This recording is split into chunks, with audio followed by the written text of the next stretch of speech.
Long ago, there was a story about a young man named Zhang Aniu.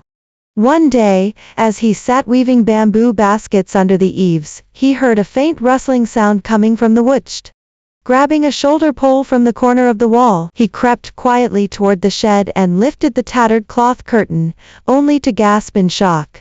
There, coiled on the firewood, was a silver crate as thick as a man's arm. Its pale scales were stained with blood, and a bone-deep wound near its neck looked truly frightful.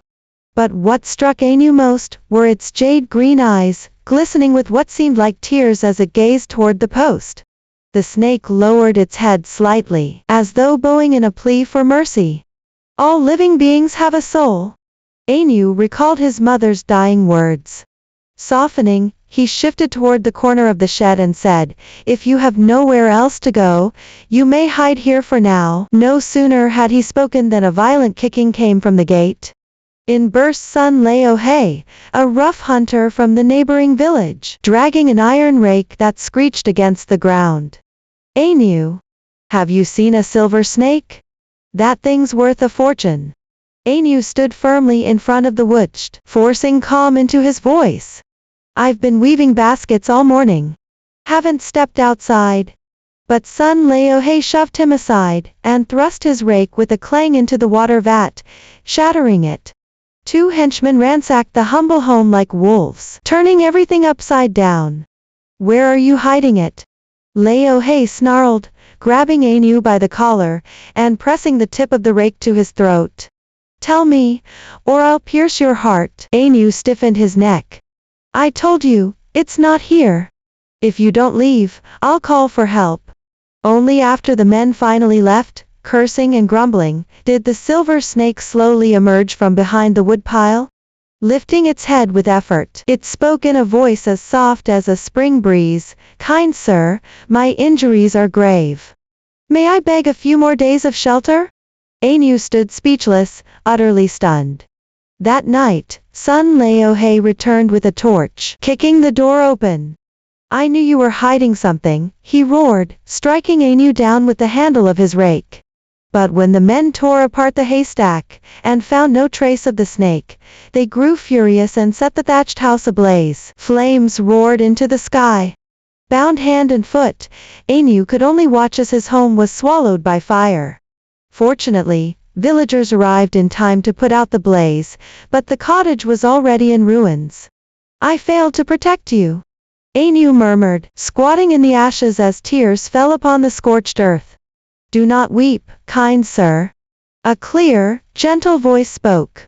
In the moonlight stood a young woman in white, a silver hairpin glinting in her hair, her skin like polished jade. Behind her, the snake's skin lay glowing and dissolving into specks of silver light. "I am a silver serpent, who has cultivated for 500 years. Today was my heavenly tribulation. Thanks to your protection, and aided by this fire, I have shed my mortal form." She bowed gracefully. As for Sun Laohei, he who sows evil shall reap destruction. Just then, a loud crash echoed from the edge of the village. Sun Laohei's shack had inexplicably collapsed, burying the wicked man and his followers beneath the rubble. From that day on, Zhang Aniu's life began to change for the better. He often found pheasant eggs in the hills, and aged ginseng roots in the fields. Stranger still, his water vat never ran dry, and his rice jar never emptied. One evening at Qingming, Aniu returned from work to find smoke curling from his chimney, and a table set with 4 dishes and a soup. The woman in white sat by the window, sewing shoe soles. She looked up and smiled softly as he entered. "My name is Yin Huan. I've bid farewell to the mountain deity. Your kindness outshines all the worldly riches. If you'll have me, I wish to stay by your side for life." Later, the couple opened a general store in town. Yin Huan proved shrewd with numbers, and Aniu was hardworking and reliable. Their business flourished. 2 years later, they were blessed with a chubby-cheeked son whose eyes, curved like crescent moons when he smiled, closely resembled his mother's. To this day, elders in the village still tell this extraordinary tale, a reminder that a kind heart is heaven's truest protection. Just like Zhang Aniu's family, their lives grew sweeter than brown sugar. If this story has touched your heart, may we invite you to write, "Good luck always," in the comment section. Pass on this blessing, and may you always find help along your path and warmth in every storm.